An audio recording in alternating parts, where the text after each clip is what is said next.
네, 반갑습니다, 여러분. 3차시 시작하도록 하겠습니다. 전 시간에 여러분 자원봉사 센터의 기능에 대해서 알아보셨잖아요. 여러분이 자원봉사 센터의 기능을 아는 게 참 중요하다는 생각이 들어요. 또 자원봉사 센터가 여러분이 앞으로 사회복지사로서 취업할 수 있는 그런 전달 체계 중에 하나이기도 하거든요. 그래서 여러분이 자원봉사 센터에서는 주로 어떤 일을 하는지 그 기능을 잘 이해하는 것이 필요할 것 같습니다. 그 부분을 오늘 좀 다뤄보도록 하겠습니다. 음, 자, 여러분이 교과서를 가지고 계시다면 144페이지에 미국과 또 일본의 자모센터의 기본적인 기능들에 대해서 한번 쭉 살펴보시면 좋을 것 같고요. 우리나라 여기서는 시간에 한계가 있어서 여러분이 144페이지는 참고로 한번 쭉 보시고 우리나라의 자모센터의 기능들에 대해서 좀 살펴보려고 합니다. 어, 그 지역사회 주민들이 자원봉사 활동에 적극적으로 참여하도록 하기 위해서 모집을 해야 되죠.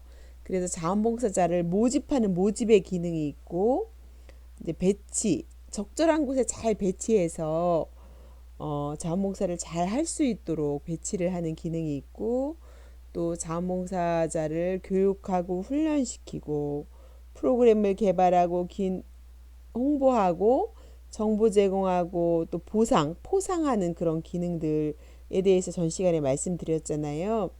자, 그렇다면 이런 자원봉사센터의 기능을 한 번 더 구체적으로 몇 가지 영역을 살펴볼 거냐면요.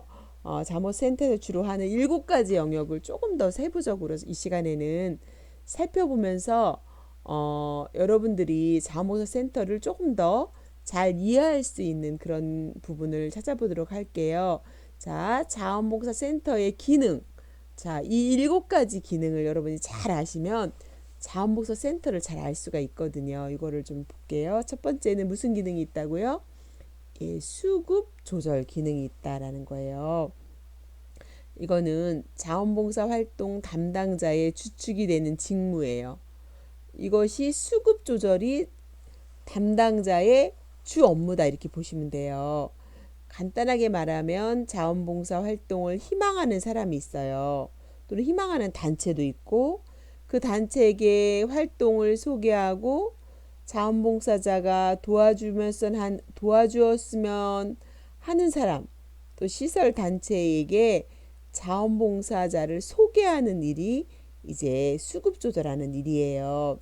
하지만 수급 조절을 위한 담당자의 역할은 여러분 딱 하나로 떨어지지가 않아요. 되게 다양하고 각각의 상대에 따라서 적절한 대응이 요구되는 그런 기능이다. 케이스 바이 케이스로 이렇게 수급 조절하는 것이 담당자의 주 업무다라고 이렇게 보시면 돼요.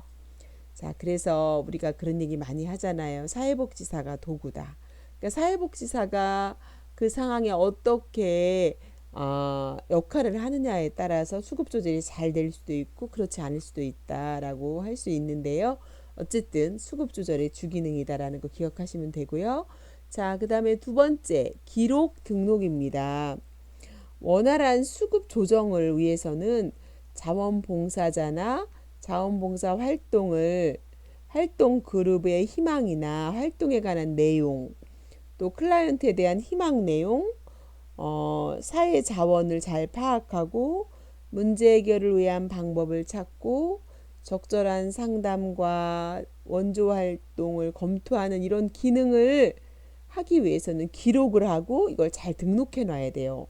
많은 사람이 오는데 기록과 등록을 제대로 안 해놓으면 혼선이 빚어질 수가 있다는 거죠. 그래서 담당자의 업무가 적절히 인수인계되는 데 있어서 담당자가 막 바뀔 수가 있잖아요. 그러면 말로 다 할 수는 없잖아요. 그래서 그런 내용들을 잘 기록해 놓아서 다른 담당자가 와도 그대로 인수인계 될 수 있도록 하는 그런 부분에서도 이 기록과 등록이 있어야 체계적으로 업무가 잘 진행될 수 있다라고 하는 겁니다. 이해 가셨죠? 세 번째는 자원봉사 활동의 지원이다라고 하는 건데요. 자원봉사자나 자원봉사 활동 그룹이 효과적으로 자원봉사를 할 수 있도록 자원봉사 활동 과정에서 생기는 어떤 고민이 있다던가 또 일을 하다 보면 어떤 기자재나 이런 게 필요해요. 또 자료를 또 빌려줘야 될 때도 있고 어떤 정보를 제공해 줘야 될 때도 있고 또 자원봉사를 왔는데 어떤 사고를 당해요. 그러면은 되게 위험하잖아요. 그래서 자원봉사자에게 보험 가입을 하는 등 다양한 지원을 하는 기능을 해야 돼요. 자원봉사 센터에서. 예, 그런 부분들을 지원한다라고 보시면 되고요. 네 번째는 양성 및 연수 기능이 있습니다. 자원봉사 활동을 원활히 수행하기 위해서는 자원봉사자의 의식이 그쵸 있어야 돼요. 그리고 인간성이 그쵸 인간적인 인간성을 갖추기 위해서는 여러분 모두 다 그런 건 아니잖아요. 교육을 통해서 자원봉사자의 의식을 향상하고 인간성을 높이고 또 자원봉사를 갖는데 기술을 연마할 수 있는 기능이 필요하기도 해요. 제가 만났던 어떤 분은요, 자원봉사를 팀으로 다니시더라고요. 그런데 장애인 시설 이런 데를 가셔서 짜장면 만들어주는 봉사를 팀으로 하시더라고요. 사실은 여러분 매일 밥을 먹는데 누가 와서 짜장면을 맛있게 만들어줬다? 얼마나 좋아요. 여러분 이것도 자원봉사로 참 좋은 봉사 아니에요? 그래서 자원봉사를 짜장면 만들어주기 위한 자원봉사. 어떤 분은 미용 봉사로 자원봉사를 하시기도 하고 이렇게 어떤 특별한 기술을 연마하고 어떤 기술이 필요한 이런 부분들이 있을 수도 있잖아요. 그럴 때 기술을 연마할 수 있도록 교육을 시키는 기능 또 양성하고 연수 기능이 적절히 제공됨으로 인해서 자원센터가 직접 실시할 수 있는 거는 하지만 또 어떤 기관이나 단체의 프로그램을 활용할 수 있도록 어떤 양성과 연수를 적절히 활용하면 자원센터가 훨씬 더 풍성해지고 전문가들을 많이 활용할 수 있을 거다. 그래서 필요로 하는 곳과 봉사를 하려고 하는 곳을 잘 매칭해주는 이런 역할을 하면 좋을 것 같다는 생각이 듭니다. 그 다음에 홍보와 개발입니다. 자원봉사자의 활동을 확인하고 정리하고 활동의 방향을 제시하고 보다 많은 사람들에게 자원봉사 활동을 이해시키기 위한 기능이에요. 여러분 아무리 내가 좋은 재능을 갖고 있어도 홍보를 하지 않으면 이 재능을 어디 가서 어떻게 봉사를 해야 되는지 몰라요. 그래서 자원봉사 센터에서는 자원봉사 센터를 많이 홍보해서 수요와 공급을 잘 매칭해주는 그런 역할을 하려면 홍보가 참 중요해요. 그래서 여러분들이 사회복지사로서 앞으로 일을 하시기 위해서는 혼자만 일을 열심히 해서 되는 게 아니에요. 홍보가 참 중요해요. 홍보를 하려면 여러분이 회의도 가시고 네트워크도 하시고 또 프로그램을 다양하게 개발하고 시대에 맞게끔 또 요즘에는 또 SNS로 홍보하는 것이 되게 중요해요. 그래서 많은 필요한 사람들이 이렇게 활용할 수 있도록 센터에서 그런 기능을 해주시면 참 좋을 것 같다라는 생각이 듭니다. 자, 그 다음에 중요한 거 연결돼 있죠. 5번이랑 네트워크화예요. 네트워크화는 수급 조정을 하는 가운데에서 파악한 욕구에 대하여 필요한 자원봉사 활동을 선구적으로 만들어내고 육성하고 지역 단위의 자원봉사 활동을 네트워크화해 가는 그런 기능이거든요. 다양한 교류를 통해서 자원봉사 활동이 효과적으로 추진되도록 협동체계를 만들어가는 기능도 포함되어 있습니다. 그래서 여러분 갈수록 이런 네트워크화가 중요하거든요. 혼자서는 할 수가 없기 때문에 지역 사이에서 네트워크를 잘 하시는 게 여러분 앞으로 일을 잘하는 사람의 모습이라고 할 수가 있습니다. 자, 그 다음에 일곱 번째로 조사 연구하는 기능이 있죠. 조사 연구는 지역 사회에서 자원봉사 활동을 더욱 원활하고 효과적으로 추진하기 위해서 알려지지 않은 욕구나 자원봉사 활동을 하려는 인재를 발굴하고 활동 내역을 발전시키기 위해서 수행하는 기능이에요. 얼마 전에도 제가 일하는 사무실에 자원봉사센터에서 뭐 이렇게 그 그죠 활동 소식지가 왔더라고요. 그래서 우리 자원봉사센터는 어떤 일을 그동안 뭐 3개월 동안 어떤 일을 했고 이거를 통계와 사진 자료와 홍보 내용으로 그쵸 지역에 다 기관마다 다 보냈더라고요. 그러면 이걸 보고 야 자원봉사센터가 1년에 어떤 일을 했구나라고 하는 것을 알 수 있잖아요. 그래서 요즘에는 유인물로만 오는 게 아니라 이메일로도 이렇게 활동 내용을 많이 보내는 걸 제가 봤던 기억이 납니다. 어쨌든 인재를 발굴하고 활동 내역을 발전시키기 위해서는 꼭 필요한 것이 조사, 연구, 또 홍보 이런 것들도 정말 필요해지고 있다라고 말씀을 드리고 싶습니다. 자, 여러분이 기능을 잘 이해하셨죠? 자, 그러면 자원봉사 센터의 현황을 알아보도록 하겠습니다. 여러분 전국에 자원봉사 센터가 몇 개나 있을까요? 네, 여러분 궁금하시죠? 여러분이 살고 있는 지역에 하나씩 다 있습니다. 그런데 자원봉사 활동 기본법 및 지방자치단체 조례에 지역 자원봉사자들의 수요와 공급을 조정하기 위해서 몇 개요? 246개가 설치 운영되고 있습니다.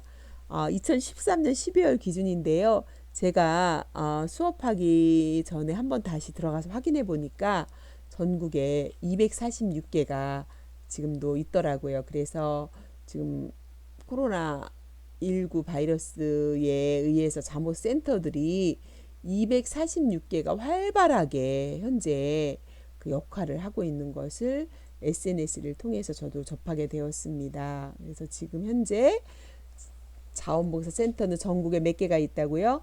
246개가 있다. 이렇게 기억하시면 될 것 같고요. 그리고 사회복지정보센터가 있습니다. 이것은 보건복지부가 설치하고 운영하는데요. 자원봉사 센터로 한국사회복지협의회 부설로 사회복지정보센터를 운영하고 있다. 그래서 사회복지 분야에 통합된 정보를 제공하는 그런 기능을 하고 있는 것이 사회복지정보센터다. 이렇게 이해하시면 될 것 같습니다. 그리고 청소년 활동진흥센터라고 여러분 많이 들어보셨을 거예요. 청소년 상담복지센터, 청소년 활동진흥원 뭐 이런 거 들어보셨을 건데요. 여러분 학생들이 자원봉사가 의무화되어 있잖아요. 96년 정부의 교육개혁 방안에 기초해서 청소년 자원봉사 활동이 인성교육의 과제로 포함되었죠. 그래서 청소년들이 자원봉사를 의무로 많이 옵니다. 이거에 따라서 청소년 자원봉사 활동을 조직적, 체계적으로 지원하고자 문화관광부의 청소년 자원봉사 센터로 설치되어서 청소년 자원봉사를 인성교육의 과제로 전문화 체계화하고 있는 이런 기관이 청소년 활동진흥센터다라고 여러분이 이해하시면 될 것 같습니다. 그 다음에 자원봉사 센터의 활성화 방안이 있습니다. 여러분 자원봉사 센터가 활성화돼야 되는데 어떻게 하면 활성화될 수 있을까라는 방안들을 이렇게 살펴보면 자, 여러분 관중심이 아니에요. 민간 중심 운영 체계로 개선해야 된다. 그래서 여러분 자원봉사 센터도 직영하는 데가 있어요. 시군구에서 직접 운영하는 거죠. 직영. 그리고 민간이 하는 경우도 있고 또 법인에 위탁하는 경우도 여러 가지가 있는데 활성화가 되려면은요, 사실은요, 직영하는 것보다 민간에 위탁해서 민간 중심으로 운영하는 것이 더 바람직하다라고 해서 지금은 관에서 민으로 이렇게 위탁하는 그런 추세다라고 할 수가 있습니다. 그래서 민간 중심 운영 체계로 개선해야 된다라는 얘기가 나온 거고요. 두 번째는 자원봉사 예산의 확대와 효율적인 집행이다라는 거죠.